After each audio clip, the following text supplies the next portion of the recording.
আমি সজীব ওয়াজেদ জয় বলছি। আপনারা জানেন এই গত কয়েক সপ্তাহ ধরে আমাদের বাংলাদেশের যে গন্ডগোল সংকট চলছে, এই যে ছাত্রদের কোটার বিরোধী আন্দোলন, কোটার বিরুদ্ধে আমরাও ছিলাম। শুরু থেকেই আমাদের সরকার কোটা সরিয়ে দিয়েছে, আমাদের সরকার তাদের সম্পূর্ণ দাবি মেনে নিয়েছে। এটা আদালতের একটা রায় ছিল, এটা আমাদের সরকারের করা ছিল না। তাও আমরা অ্যাপিল করে দ্রুত এই কোটা তুলে দেই। তাতেও আন্দোলনকারীরা সন্তুষ্ট না। আমরা তাদেরকে আলোচনায় ডেকেছি, আমরা একটা জুডিশিয়াল কমিশন করেছি যে সংঘর্ষে যে হত্যাকাণ্ড হয়েছে সেটার বিচারের জন্য। অনেক পুলিশ অফিসার যারা অতিরিক্ত ফোর্স ইউজ করেছে তাদেরকে আমরা সাসপেন্ড করেছি। তাতেও এই আন্দোলনকারীরা সন্তুষ্ট নয়। আমরা যতই ছাড় দেন, প্রধানমন্ত্রী নিজেই তাদেরকে ডেকেছেন যে আসেন আমরা আলোচনায় বসি, তাতেও তারা সন্তুষ্ট না। আমরা যতই ছাড় দিতে থাকি, যতই তাদের দাবি মেনে নিতে থাকি, তারা কিছুতেই সন্তুষ্ট না, তারা খালি দাবি বাড়িয়ে যাচ্ছে। এখন দাবি হচ্ছে যে সরকারের পতন। তবে সরকারের পতন হওয়ার পর কি হবে, কি হবে এটা কেউ ভেবেছে? আমরা বাংলাদেশে গণতন্ত্র রক্ষা করে রাখতে চাই। সরকার পতন করে নতুন সরকার আসার সাংবিধানিক অনুযায়ী শুধুমাত্র একটি উপায় আছে, সেটা হচ্ছে নির্বাচন। আমাদের সুপ্রিম কোর্ট রায় দিয়েছে যে কোনো অনির্বাচিত সরকার 1 মিনিটের জন্য ক্ষমতা নিতে পারবে না।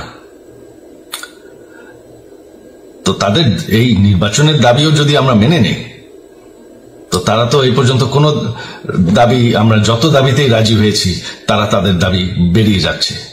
তার মানে কি, আমরা যদি এখন এই নির্বাচন সরকার পতনের দাবিও মেনে নেই, তারা তখন দাবি করবে যে না, এই সরকারের আন্ডারে এই নির্বাচন আমরা মানব না।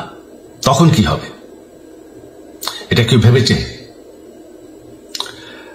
জানি আমাদের সেই সুশীল সমাজ আবার আলোচনা করছে সেই তত্ত্বাবধায়ক সরকারের অভিজ্ঞতা তো আমাদের আছে। আপনারা ভুলে গেছেন সেই তত্ত্বাবধায়ক সরকারকে নষ্ট করে দেওয়া হয়েছিল বিএনপির আমলে ইলেকশন রিগ করার জন্য।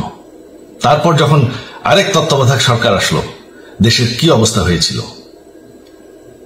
শেষমেশ সবথেকে বড় কথা যে আমাদের সংবিধানে স্পষ্ট বলা আছে এবং আমাদের সুপ্রিম কোর্ট রায় দিয়েছে যে অনির্বাচিত সরকার 1 মিনিটের জন্য দেশের ক্ষমতায় থাকতে পারবে না। আমরা আওয়ামী লীগ, আমরা আন্দোলন করেছি, আন্দোলন করে এই দেশকে স্বাধীন করেছি, আন্দোলন করে গণতন্ত্র ফিরে এনেছি, আন্দোলন করে আমরা দেশের উন্নয়ন করেছি। আপনারা যে বঙ্গবন্ধুর মেয়ে শেখ হাসিনার বিরুদ্ধে বলছেন, আজকে শেখ হাসিনা না থাকলে বাংলাদেশ এতদূর আসতে পারত? অসম্ভব।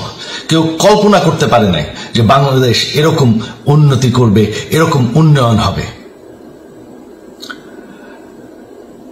ঠিক আছে, শেখ হাসিনার পর আপনাদের কি হবে সেটা আমারও চিন্তার বিষয় না, আমার পরিবারের আর চিন্তার বিষয় না, আপনারা বুঝবেন। তবে এইভাবে সংঘর্ষ করে, হত্যাকাণ্ড করে ক্ষমতা দখল করা যাবে না। এটা আর আন্দোলন না। যখন পুলিশ হত্যা করা হচ্ছে, নিরীহ মানুষের উপর হত্যাকাণ্ড চলছে, মানুষের বাসায় আগুন দেওয়া হচ্ছে, জার্নালিস্টদেরকে হত্যা করা হচ্ছে, এটা হয়ে গেছে সন্ত্রাস। আর সন্ত্রাস মোকাবেলা শুধুমাত্র একটি ভাবে করা যায়। আমার অনুরোধ, আমাদের ল এনফোর্সমেন্ট, আমরা অনেক ধৈর্য ধরেছি, তবে এখন আর এটা সহ্য করা যাবে না। ল এনফোর্সমেন্ট এজেন্সি, বিজিবি এবং কি আমাদের মিলিটারির প্রতি আমার আহ্বান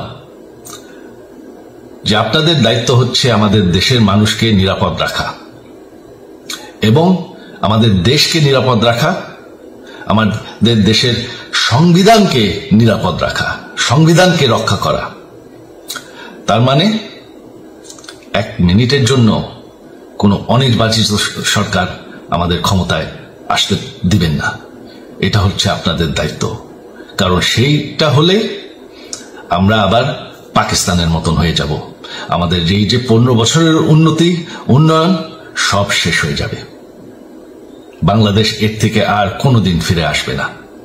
আমিও সেটা চাই না, আপনারাও সেটা চান না। আমি সজীব ওয়াজের জয় যতদিন আমার পক্ষে সম্ভব আমি সেটা হতে দেব না। জয় বাংলা, জয় বঙ্গবন্ধু।